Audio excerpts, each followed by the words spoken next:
Sandarley here, and today I'm going to talk to you about ESPN's apology for Spygate, the Little League World Series, the Houston Astros and their baseball race, and all Major League Baseball races.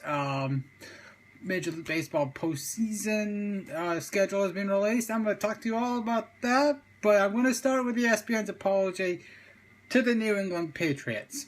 I'm going to be honest here, and I'm going to say I'm not buying it. And I'm sick of hearing about the Patriots are cheaters, or this, or that. I'm not a Patriots fan. I'm a football fan, I'm a Houston Texans fan, but I'm not an idiot. I am not an idiot. Okay? When I say this, from the bottom of my heart, that apology is just not acceptable. Because when you look at everything the Patriots have done, everything has come under the microscope. And there's not a team in the NFL that doesn't try and gain a tactical advantage, whether it's even if it goes beyond the rules of the NFL rulebook. The New England Patriots, to me, were wrongly accused of Spygate. I mean, if you Google it, if you do your research, Spygate was legal in the early 90s, I believe. Yeah, it was. And many teams have even admitted to, and there have been other incidences of sports cheating. The Broncos with the cheating the salary cap. Stick'em by Jerry Rice using Stick'em. That's a tactical advantage. The Atlanta Falcons pumping crowd noise. Deflategate, the whole thing is just so stupid. It's going to come back and really make the league look... It's going to embarrass the league. And if it isn't already embarrassed enough. Tom Brady's being... There's a report coming out that Tom Brady's willing to accept a suspension for not cooperating with the league. And that's where the Patriots really, to me... That's the only thing they've been really guilty of. They haven't been the most forthcoming team. They haven't been the most cooperative franchise when it comes to being investigated by the league office for Deflategate, Spygate. And the Tuck rule, it was an actual rule. It was an actual rule. The refs just blew that call flat out. It was just a bad call, but it didn't matter because the Raiders made it to the Super Bowl the next year and got absolutely destroyed by the Tampa Bay Buccaneers. And I wish people would drop it. But the New England Patriots, they've kind of been, when they've been investigated, they kind of like hide in their own little corner, like, oh, you're not going to catch us, but the Patriots, they kind of think they're above everybody else, and I do find that a little bit irritable. They're not great sportsmen. I've caught, Bill Belichick has been caught red-handed, not shaking hands, and not giving... And when I watch their press conferences, whenever they lose, it's like they don't give credit to the other team for beating them. It's oh, we didn't do enough of this, we didn't do enough of that. When I watch other teams' press conferences, when they lose to somebody, like, let's say the Texans, for example, when they lose to the Colts, it's, oh, they played better than us. They acknowledge how well the other team played. The Patriots don't exactly acknowledge the other team when they lose. It's only when they win, when it's like everything is all fine and dandy. And then there's a whole shaking hands thing. A couple of years ago in the AFC Championship game, Shannon Sharp, when he was with CBS, said that Bill Belichick did not show any sportsmanship. And I watched that AFC Championship game between the Broncos and the Patriots, and yeah, Belichick didn't exactly go, whoa, congratulations to the Denver Broncos. He wasn't. They weren't. My point is, they're not overly great sportsmen. That they can be bad losers, but that doesn't make them a cheater. Obviously, the whole Deflategate thing is just so ridiculously stupid. I think, again, to me, if this whole suspension gets overturned, Goodell's going to be so fired, and he has to be fired. You cannot have a divide in leadership. You cannot have people not respecting the commissioner. The commissioner has to have the respect of the players, the owners, the coaches, everybody involved, even the fans. I mean, the fans booed the crap out of him. every draft, every time we see him, he's softened the game up a lot. And I'll even talk about some preseason injuries. It's unfortunate that guys are having lots of non-contact injuries. I know it's a contact sport, but I think the reason these guys are getting hurt in training camp and preseason is because, well, let's face it, their bodies are not used to getting hit because there's not many because you can't really be physical in practice, and that's probably why you're seeing so many camp fights. These guys want to hit each other, and they really can't. I mean, especially the quarterback. The quarterback wears the red jersey. And I'm straying away from my point. My point is Goodell has really changed the league, and I don't think it's all positive. And I think it's kind of hypocritical for the Indianapolis Colts and the Baltimore Ravens to complain about New England when Indianapolis realistically should have been Jim Irsay should have been removed as owner of the Indianapolis Colts after he got busted for a DUI and what was it, $150,000 in his car. You're an owner, and you're complaining about somebody deflating footballs. Get real. Stop being hypocritical. And the Ravens are being hypocritical because, let's face it, if the police ever got their hands on that bloody white suit along from the Ray Lewis murder case, I think Ray Lewis would have been found guilty. I think that's a smoking gun in the case. We talk about Aaron Hernandez. His murder trial. I mean, you see all these the facts back up the evidence. Like Aaron Hernandez had a cleaning crew before the police came to interview him. There's a photo of him holding the murder weapon. The rental car is his. The fact is that Odin Lloyd was a witness in another murder case involving Aaron Hernandez. And of course, Aaron Hernandez was found guilty, but that's because the evidence was too strong against him. That bloody white suit is the one thing that connects the dots in Ray Lewis's case, and it's gone forever. I will never know the truth, and I think people, and I mean, they even have a statue of him. They call him the best Raven ever, or one of the best Ravens ever. Excuse me. And to me, I think it's hypocritical for that. You got that on your franchises. You got that on your franchise. You got that labeled on your franchise, but then you've also got the Ray Rice situation and knocking out his girlfriend, and obviously they let him go. But I don't. But again, it's hypocritical for those two teams to really be like point fingers at the Patriots for doing something wrong when they have skeletons in their closet. Every team has skeletons in the closet. The Texans, Brian Cushing's suspension from the PED usage in 2009. Other than that, that's really it for the Texans. Clean as a whistle. You could look around the league and you could probably dig up one or two skeletons in every team's closet. Just a matter of fact. So I don't think the Patriots are cheaters. I think they're a great franchise. I think Belichick's a great coach. I do think that they could be better sportsmen. And I do think they needed, it's kind of a little arrogance. But I mean, again, when you're one of the best franchises in the NFL, yeah, you could say that could be warranted. But at the same time, if you lose to a team in the playoffs, you gotta tip your hat to them. Sometimes sometimes somebody plays better than you. And that's the same thing with the Colts. Every time the Colts lose to the Patriots, they make up some serious allegation. The Patriots are cheating. And it's like, well, you don't see the Texans doing that when they lose to the Colts. The Texans always say the Colts are better. They acknowledge it. They respect it. I really hope that everybody's tooting the Colts horn. I'm going to talk about that in another video for another day, another time. But they're not guaranteed a Super Bowl. They're not going to win. I don't guarantee them the AFC.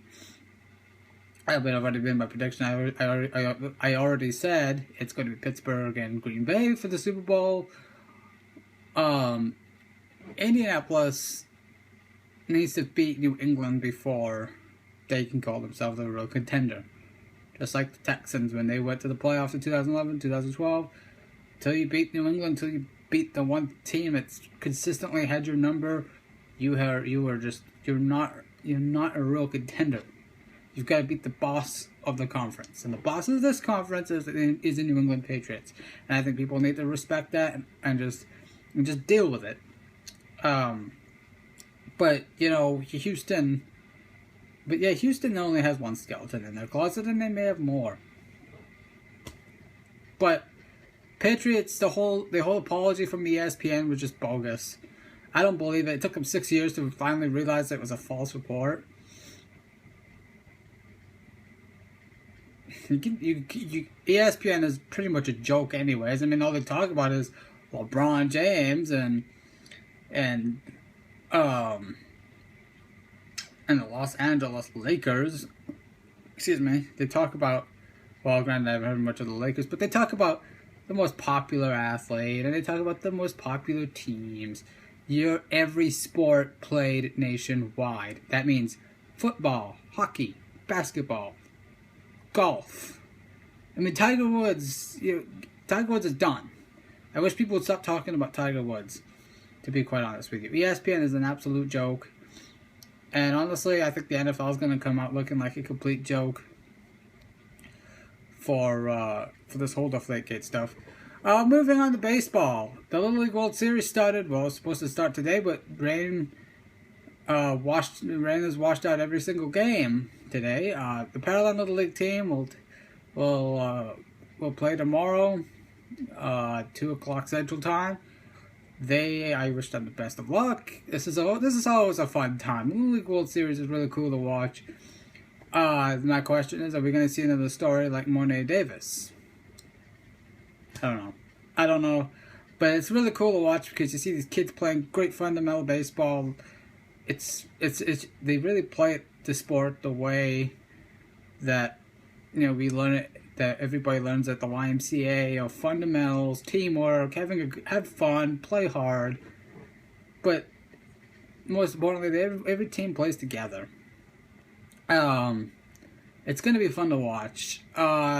Speaking of baseball, the Major League Baseball postseason races are heating up. The races, to me, honestly, besides the AL Central, every race in the American League is very, very, very close.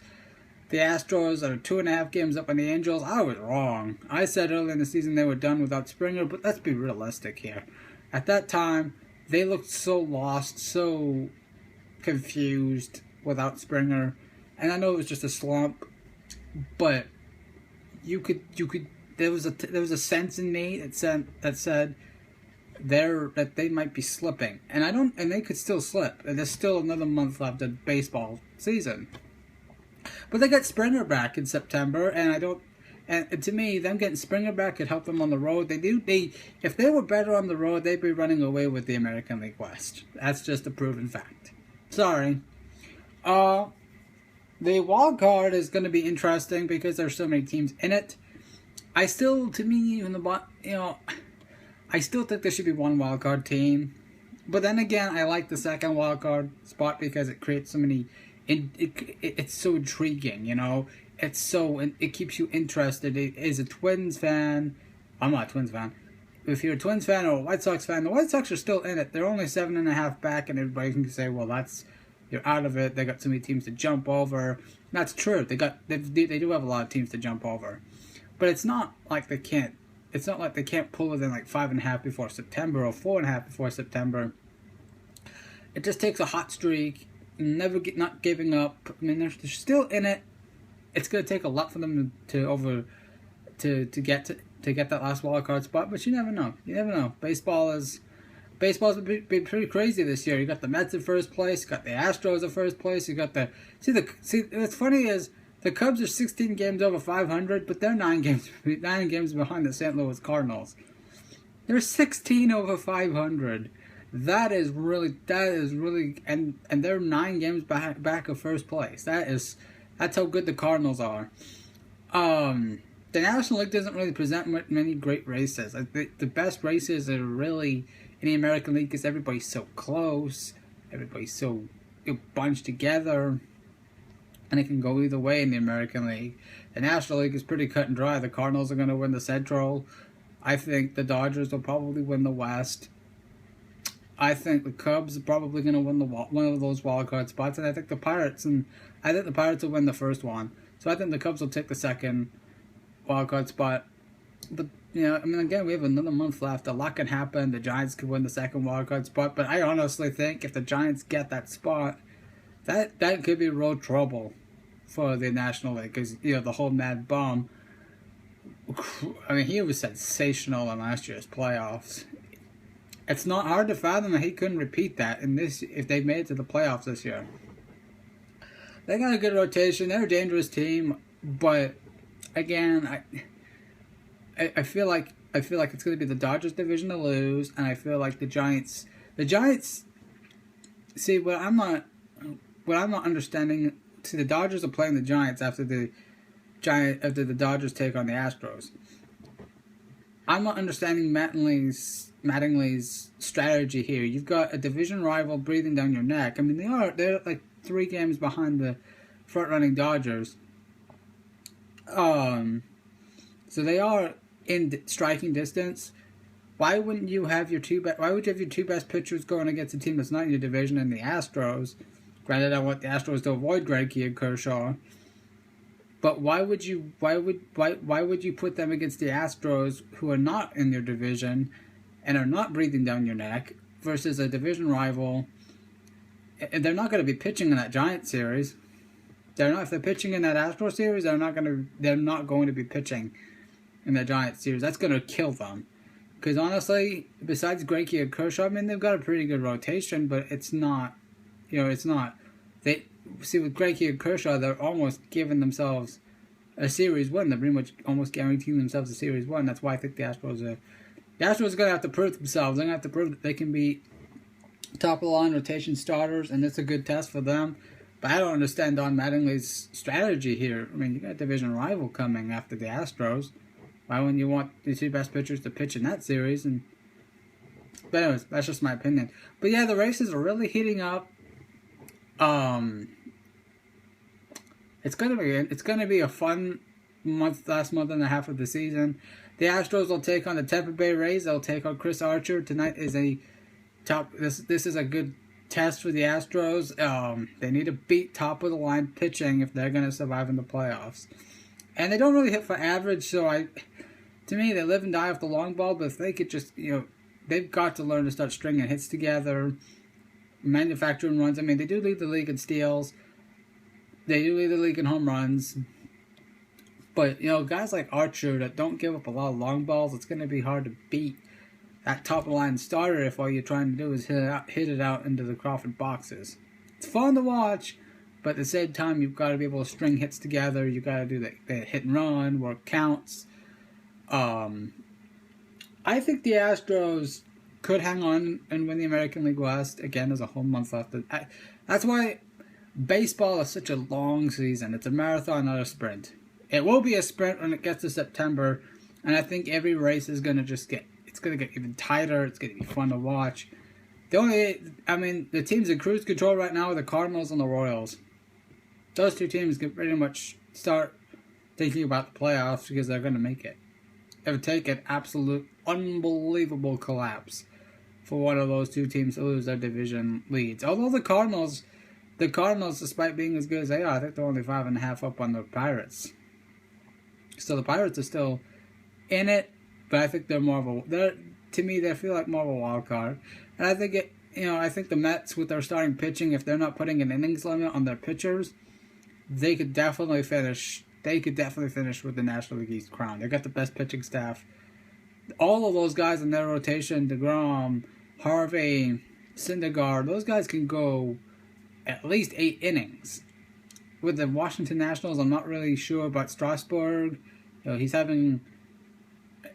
some injury problems. Gio Gonzalez doesn't really go deep in the ball game. Scherzer can give them 7 or 8 innings to start. But where's the other guys in the rotation? How many innings are they going to be able to pitch? So I think all that is going to be, it's going to be interesting. But the Nationals are struggling. They can't fall too far behind the Mets. I think the Mets have another couple of series coming up with the Nationals. So it's, you're gonna have a lot of divisional battles going on in September, and those are key for division leaders like the Astros, the the Royals, the Dodgers. You gotta win against your division. So that's all the latest I have in sports. We'll see. This Saturday, the Texans will take on the Denver Broncos in preseason game number 2. I will have probably my opinion on which guy should be the starting quarterback, whether it's Brian Hoyer, Ryan Mallett, or Tom Savage. But I will also give I will give my opinion on the Houston Texans, the state of the Texans, and the state of the Texans. I want to give a quick note real quick. It's sad to see Kelvin Benjamin gone for the year. That's going to kill the Carolina Panthers. I mean, I didn't have them making the playoffs anywhere this year, but that is going to kill their offense. They've got no deep threat now. I mean, Funchess could be that guy, but again, Kelvin Benjamin is on the verge. If he's not already a star, he's on the verge of becoming one. And Cam Newton is not exactly accurate. But Greg Olson's is a top catching tight end, so maybe their offense could do. It's gonna rely more heavily on Newton to carry the team. And as I said in my preview video, I don't think he's a franchise quarterback. I don't think he can carry that team. We'll see. But I'll have all the breakdown and I'll have my opinion on who should be the Texans starting quarterback on Saturday after the preseason game against the Denver Broncos. And also, you can also check out I have a sports blog going up now. It's samdarley.sportsblog.com. You can follow me on Twitter at samdarley23. Just giving a little, just in case you want to connect with me on social media. I like to hear your opinions on what you think is going on in sports. Like what do you think is going to happen with the Patriots? What's going to happen in the league, and what's the image going to be like? I would like to hear. I'd like to get in on a discussion with people. So let's, as well as me breaking down stuff and doing these videos. It's fun when everybody gets involved, and I like to get everybody. I like to hear everybody's opinions but that's why this has been a great. It's been fun for me to do these videos. I love talking sports. I'd love to hear what y'all have to say too. This has been Sam Darley breaking down everything that's gone on lately in sports. The Patriots, the NFL, Major League Baseball, playoff races. It's all coming together. Thank you for watching.